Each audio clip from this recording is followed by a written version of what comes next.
Ici, minutie, patience et surtout passion règlent le tempo. Depuis 2 siècles, l'atelier de moulage de la Réunion des musées nationaux Grand Palais s'emploie à conserver, mais aussi à faire revivre les chefs-d'œuvre de la sculpture.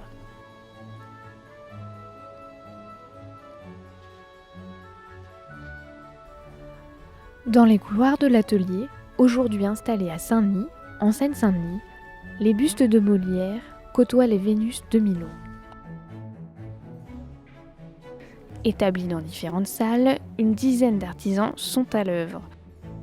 Moulage statuaire, tirage ou patine, toutes les disciplines se succèdent afin de reproduire au plus près de précieuses œuvres.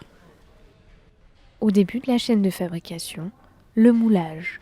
Arnaud Briand, mouleur statuaire et meilleur ouvrier de France 2015, nous explique son travail.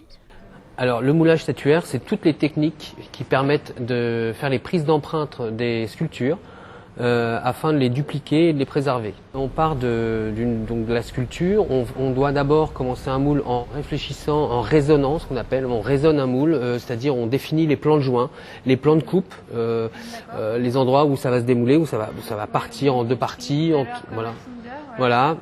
En 2, en 3 parties, etc. Il faut que le moule soit déjà démoulable, c'est pas mal, et puis il faut qu'il soit aussi utilisable correctement. Au total, la réserve de l'atelier compte 12 000 moules réalisés à partir de 6 000 sculptures différentes, soit l'une des plus grosses collections au monde. Certaines pièces sont vieilles de 200 ans, quand d'autres ne sont plus que les vestiges d'une œuvre disparue. Une particularité qui confère au lieu un rôle de conservateur du patrimoine.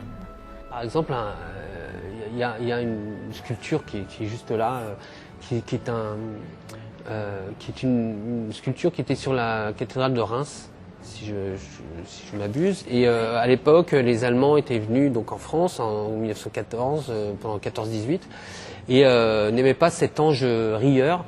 Donc ils ont décidé de faire exploser. Donc ça c'est l'anecdote, et donc il n'existe plus. Mais heureusement, il y avait une prise d'empreinte qui avait été faite pour les monuments, pour le musée de Chaillot. C'est très important. Surtout aujourd'hui, on pense à patrimoine, on pense par exemple à la Syrie, avec tous ces endroits de guerre où il y a eu beaucoup de destruction d'œuvres. On a notre importance. Une fois le moule réalisé, vient l'étape du tirage, c'est-à-dire celle de la reproduction. Ici, Adélaïde Rouleau, apprentie à l'atelier, tire des exemplaires de tablettes mésopotamiennes.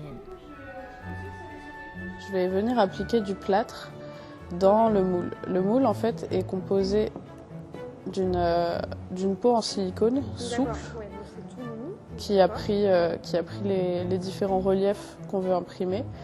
Le tout dans une chape en plâtre qui vient maintenir le silicone dans la forme. Je vais mettre le plâtre, appliquer le plâtre au pinceau dans le moule en silicone pour venir vraiment avoir toute l'exactitude du relief. La précision de définition du silicone est de l'ordre du micron, c'est-à-dire que si on voulait mouler une main, on enverrait les empreintes digitales. C'est un peu délicat, non, cette étape ? Oui. Vient enfin l'étape de la patine, celle qui donne tout son cachet à la reproduction. Grâce à quelques pigments et coups de pinceau, Julie Guillamier révèle chaque détail. Une fois que le moulage en plâtre ou en résine est prêt, c'est-à-dire est sec, ou pour les résines, on a bien le temps de sécher, mon travail de patine, c'est à la fois de rendre la couleur de l'original et son effet de vieillissement.